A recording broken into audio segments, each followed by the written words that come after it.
What's going on, people? We are Tottenham TV, back here for a late night update for you guys, midnight as recording, as because of a lot of news has been doing the rounds on social media regarding the future of Harry Kane, and there's a lot of updates to get through.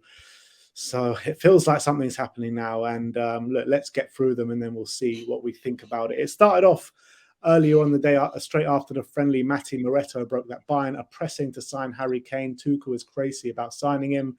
Then he goes on to say that there's been confirmed recent contact between PSG and Tottenham for Harry Kane. In the last few hours, parties have spoken again about the possible transfer of the English striker to Paris. There is good harmony between the owners of the two clubs, but at the moment, no agreement. PSG is making moves in the shadows for Harry Kane, and there is an unknown person who is playing a key role with the close relationships between Levy and Al Khelafi. I didn't really buy that one, but it got kind of serious when the later news broke, and this was from Mano Bonka, and he says Kate Kane, Harry Kane's wife, was in Munich in the past few days scouting out properties and international schools in the city and her husband's potential move to Bayern Munich. Then he went on to say that Bayern are willing to take the next step to improve the bid for Harry Kane, and there is constant contact between Driesen, Nepe and Levy. The step is expected to be taken during the week, with Bayern Munich nearing the €100 million mark, and that have been set internally by Bayern Munich. James Ducker of The Telegraph says that Daniel Levy has been told by Joe Lewis he must sell Harry Kane if no new Tottenham contract is agreed. Harry Kane is desperate to win trophies, and Thomas Tuchel, the Bayern coach, is thought to have told him that they can win the Champions League together. Post-Kane is also becoming increasingly frustrated by the talk around Harry Kane and has urged the club to resolve his future, and I think we kind of saw that in the news he spoke about as well. Jamie Jackson says that Man United officials are now pondering a fresh move for Harry Kane with a potential £100 million fee, not necessarily a stumbling block, and Kane wants a £30 million per year salary. Chris Wheeler says that Joe Lewis tells Daniel Levy he must sell Harry Kane this summer if the striker doesn't sign a new $400k a week deal. Dave McDonnell says that Harry Kane has been given an ultimatum about his future: sign a deal or we will sell you now. Spurs owner Joe Lewis is understood to have told Daniel Levy he will not let Kane run down his contract and leave as a free agent. Sources say Lewis has told Levy to either make Kane sign the contract or sell him this window. Ben Jacob says that Bayern Munich will make a third bid for Harry Kane, total package expected to be close to the €100 million mark. And then a couple of Spurs ITKs, Darren Yarlett says it's complete nonsense, but then he does go on to say that, in my opinion, unless Bayern offer £100 million or above, there will be no conversation. And George Bannister says that the idea of old Joe, from whatever luxury yacht he's currently seeing out his days on, has decided that for his first time in his Spurs tenure, now is when he should tell Levy what to do. It's quite frankly hilarious. So where do you stand on all this? I think clearly there's been a media brief like tonight, because you're getting a number of different sources from a number of different papers like reporting something similar. Not to say that it's true, but I wonder where it's coming from. If it would be from like Kane's camp, is it from Tottenham's camp? Is it from is Bayern? I don't know. Is Kane telling Bayern to leak stuff? I don't know what's going on, but I think the theory. Blame it on Charlie. If ever in doubt, blame it on Charlie. Yeah, definitely, exactly. Bloody Charlie Kane. I don't buy the whole Joe Lewis has come in and intervened and calling Daniel Levy and telling him to sell Harry Kane this summer unless he signs a contract, because I don't think, of all chairmen in the Premier League, to think that Daniel Levy needs reminding that Kane is a £100 million asset and that he wouldn't want to lose him on a free, I think is quite frankly ridiculous. I don't think that's the case. As well, Joe Lewis has been completely absent from the Tottenham decision making for a very long time. He's been known to be a very much hands-off owner. I think as well, recently, I mean, not to say this has much bearing on him being able to make a call to Daniel Levy, but he isn't technically a significant owner or significant person in the ownership anymore. As of last year, it's now his daughter. Obviously, not to say that he doesn't still have probably power or sway if he was to take a call to Daniel Levy on these things, but I think that Joe Lewis at this point trusts Daniel Levy's decision making, and I don't think he gets involved in these He things. always has done. Exactly. So I don't buy it for a second that Lewis is making these orders. I do believe. I would believe the story more if it was saying Daniel Levy's going to make that ultimatum on Harry Kane, and Daniel Levy's going to tell Kane, look, you've got to sign the contract this summer, or you're we're going to sell you, or we're going to sell you this summer, and you have to make a decision. We're not going to let you have the chance to roll down your contract. I would believe that. To be honest, I think that's a very Daniel Levy kind of thinking, in my opinion. That from what we've seen of how he's run Tottenham over the past 20 years. So I would believe that's the case. We know Kane's not going to sign a contract, so it's pretty much telling him we're selling him this summer, essentially, if that is true, and we are giving that ultimatum. He ain't signing. There's no chance he signs this summer. There's no reason for him to sign. So I guess if that is the case, I don't know how true it is, but if it is the case, it's all going to be about getting the best offer, I guess. Yeah, and this is what I've kind of been alluding to, that every time we've had these kind of debates, right? I just don't want to run the risk of going into next season without Kane having a contract within January. He'll be free to talk to international parties and then later be able to talk to English clubs as well. And we all know how close he is to the record of Alan Shearer and everything like that. So I'm sure his preference, his first and foremost preference, would be to stay in the Premier League, to go to a club like Manchester United, who, in my opinion, if they had a player like Harry Kane, really catapults them into title challengers.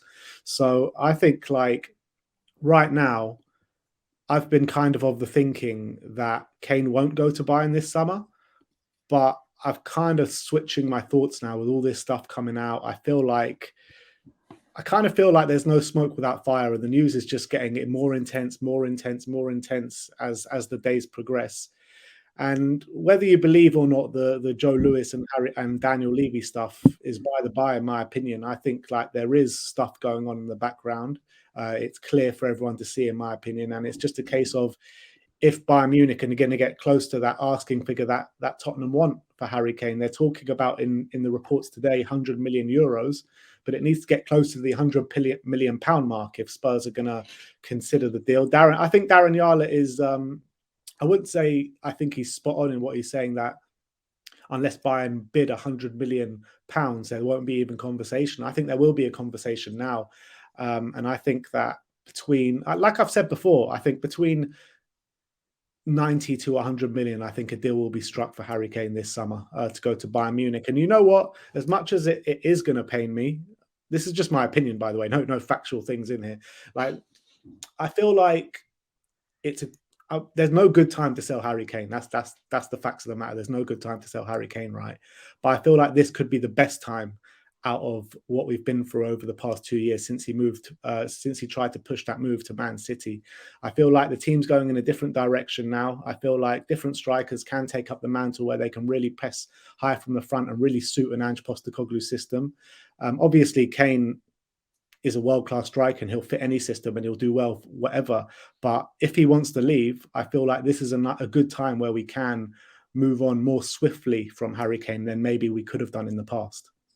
Yeah, potentially. I think there is validity to that opinion, because the system we're going to be playing under Postecoglou hopefully would mean to maybe sharing the goals around a bit more, not just through one player.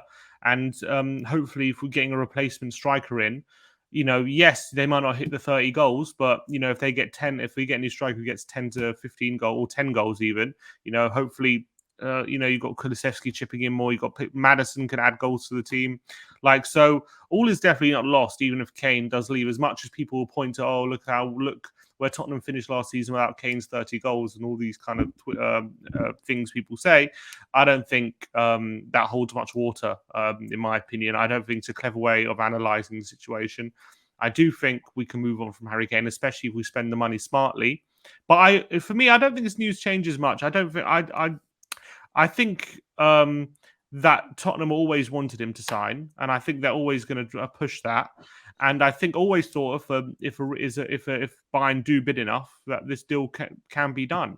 But it's whether they'll hit that mark, and I will always skeptical whether they will. And we'll still have to wait and see on that matter whether they will hit that mark. Because it still has to be, as much as you can say we're missing out on the money and all that kind of stuff. Like the money still needs to be right for a player of Kane's caliber, and you need to be able to get the money in so you can replace him adequately, and you don't want to be taking anything less than real top money for our best ever player. So I think as well, as I've said before, from from a fan point of view, like even if Kane ends up running down his contract and leaves on a free, like we're still going to spend money to replace him. I don't believe we're not going to spend. So either way, we're going to have to spend to replace him. So I'm not particularly bothered whether we get that money in or not. To be honest, I don't think that affects me. Maybe it'll help us a bit, but I think Tottenham, like when we shouldn't be anyway. We're not the Tottenham of 2013 when we sold Bale, and that really gave us influx. But we can spend money now even without getting the money from Harry Kane. Obviously, it would give us a bit of a boost, but it wouldn't I don't think it's life changing in my opinion anyway. So I think if we get the 100 million and he wants to leave and it's all in that direction, I think it'll probably get done. But I don't think this news, in my opinion, changes the landscape massively. You say the 100 million or whatever it may be won't change much, but we're currently penny pinching and trying to get deals over the line for Tapsoba and Van de Ven, and we won't spend the money. And they're acting like we don't have the money when we clearly do, and it's just very frustrating. And I feel like if we do get that money in for Harry Kane, we can spend the money that we're going to spend anyway on replenishing the rest of the team, plus spending big on the attacking areas as well. And I feel like we won't do that, or it'll take longer for us to do that if we let Harry Kane go on a free. And I just feel it's better all round for all parties if we do get the money in, to be honest, even if it means losing him a year early than we were going to lose him anyway. And let's say we get rid of Harry Kane now. Harry Kane goes for 100 million now. Do you even think even this summer we're gonna buy another striker? I don't even know if we will. We've got Richarlison, who we paid 60 million for last summer. We've got Heung-min Son as well, who I have questions about if he suits the left winger role under Ange Postecoglou. So in my opinion, those players are there for the number 9 role. It's maybe you start to look and bring in other wingers, but I think the number 9 role could already be sorted. I wouldn't say it's sorted, but I think we have options, and I think I would in the short term move forward with those options. And if I was managing the squad, I would probably move Son centrally, have Richarlison as the options, and then invest in a winger. What I wouldn't do is not sign another attacker. I think we need to do that if Kane is going, whether it be a winger or a striker. I don't mind. Winger would be my preference. Sorry. Winger would be my preference. Yeah, I think, to be honest, probably a winger's more needed in a weird way, because I think, Son's also not going to be here forever. I think as I've said before, we need someone who believe is going to be a proper star on that wing. And I like, as much as Solomon might be a good player, I don't want to put I don't want him to be starting every game. Essentially, I want someone on the left who's has star quality. Or Perisic as well. Don't forget, if he's going to stay. Yeah, but whatever. I mean, he can stay, he can go. It doesn't really bother me too much. I think Son and Richarlison up front for a year, see how they do, wouldn't be the worst option. I think they'd offer two different things, as well. They quite different options as well. They both have their different strengths and weaknesses. So I think that would be the option for me. And then I would invest really heavily in a winger and just get a top winger through the door. That's what I would do. I think that would be the smart thing, because I don't even think there's loads of options up front right now, like in terms of who to go for, who can really adequately replace Harry Kane, who's basically realistic. So that's what I would do. But I reckon we'll go for another striker. I do. I reckon we will sign another striker this summer if Kane leaves. I don't know. My personal opinion, it might be a bit of an unpopular opinion, but I think Richarlison has all the tools that Ange wants in a number 9, and what he looks for in a number 9 in terms of pressing from the front, making those runs in behind. Fine. His link-up play and his finishing are much to be desired about in a Spurs shirt so far. But I think he hasn't shown his true qualities in terms of his finishing ability as of yet in a Spurs shirt. And I think Ange can bring that out of him. And I think Richarlison could be the guy for Ange. I really do. I don't know how you feel about it. I just think optically, I know how Levy thinks and how the hierarchy thinks, and a lot of it is to do with perceptions and how they want to be seen. And I don't think they want to be seen to be selling Kane and replacing him with a player who scored one Premier League goal last season. I think they're going to want to sign another guy. That's my opinion. Yeah, that's fair enough, to be honest. But like, what the hell was the point of this Richarlison signing where you sign him for 60 million, he's playing second fiddle to everyone in the squad, even when your star striker leaves and he's second in line to be the number 9, you're still putting him on the bench and moving a player that was on the left wing as number 9 for him to play backup to. I mean, it just makes no sense, this whole Richarlison signing, if we're not going to give him a go. I mean, he has to earn his place. It's not about giving him a go. I think he has to prove that he's good enough to be our starting player. He hasn't done that yet. I know, and you could argue maybe if we gave him more consistent game time and all this kind of stuff. But at the end of the day, you have to earn your minutes. That's the reality. And yeah, but you can say the same. You can say the same for Yves Bissouma, right? He wasn't great last year in a Conte system because he was hamstrung by the system and all that, and he had his injuries as well. I mean, Richarlison wasn't. I mean, I wouldn't say it's the same situation, but it's not too dissimilar to Richarlison last year. It's just yeah. I mean, maybe not. I would argue it's a bit different. I think Bissouma was, his season ended in February. Like it was just like. And yeah, look, and Bissouma is going to be a lot more suited to. I don't see why Richarlison wasn't suited to how Conte wanted to play. You know what I mean? Sometimes he was on the right, sometimes he was on the left. He never had a settled position in the team ever, and neither did Bissouma. Bissouma did. He was centre mid. But anyway, he didn't have a settled starting position. You're right, but it's now a different way. And now, look, I just think Richarlison. I'm not saying. He can't succeed. I'm just saying we need to sign another one to put this so they can push each other. They need competition. I wouldn't just go with him, and I don't think the club would either. That's fair enough. That's fair enough. But look, that's the Harry Kane situation. It's going to be a very, very painful day if it does happen this summer. But we'll have to keep you updated as and when something happens. But let's finish off talking about another player who could be out the exit door, which is Pierre-Emile Hojbjerg. As Gary Jacobs says, that Hojbjerg has moved closer to a move to Atletico Madrid, who have agreed personal terms with the Tottenham midfielder. Javi Gamara says that Hojbjerg wants to join Atletico Madrid and he's one of the options on their list. Hojbjerg has his willingness to play for Atletico clear to those close to him and also to Atleti themselves, which is a positive point in the negotiations. And David Medina says that Hojbjerg continues to push for a transfer to Atletico Madrid, hoping that Spurs can compromise and reach an agreement for the transfer, which appeals to him. Tottenham does not want to simply just give him away. So talks remain ongoing to try and find a suitable agreement. And you know what? To lose Kane and Hojbjerg in the same window, that just removes a massive leadership void in this team. Massive. Yeah, and Lloris as well, who was obviously captain. And then you've got Dyer left, don't you? In the leadership group. Yeah, and look, that's something we're going to have to deal with. And, look, Post-Kane was talking about Maddison becoming more of a leader, Bissouma becoming more of a leader as well, it seems though. So look, when there's a leadership void, other players will take it up, and maybe we'll see a different side to some of the other players that we didn't see before. If they have more responsibility and become part of the leadership, maybe the new leadership group will be like Son, Bissouma, Maddison, Dyer. Like it will be that instead of Kane and Hojbjerg and whatever.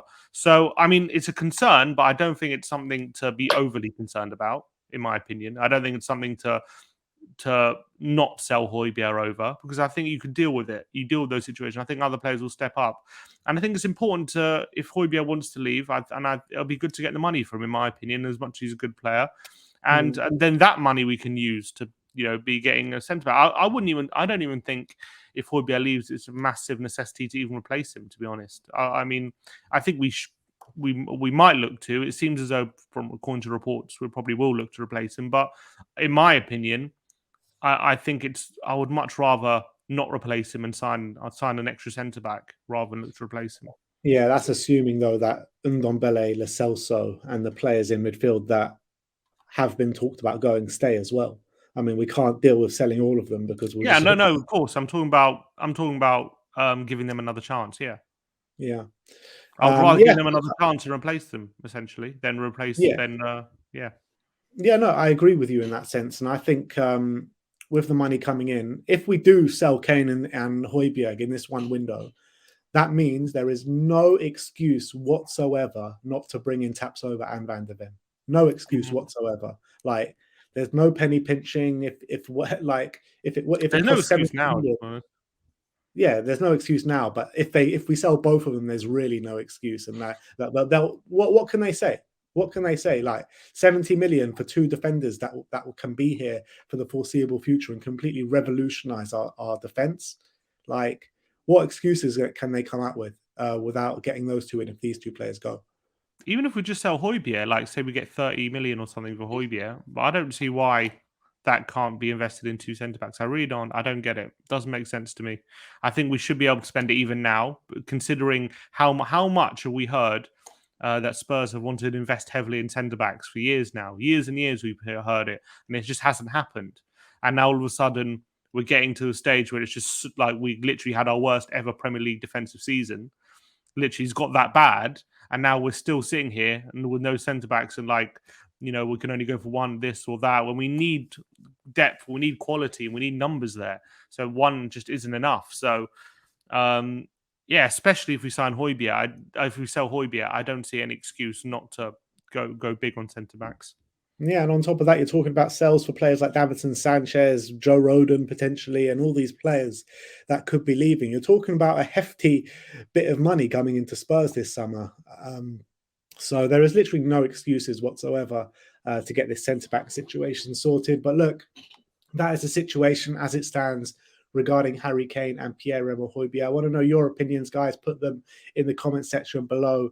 Like, subscribe, and comment. And as always, come on, you Come on, you Spurs. Spurs.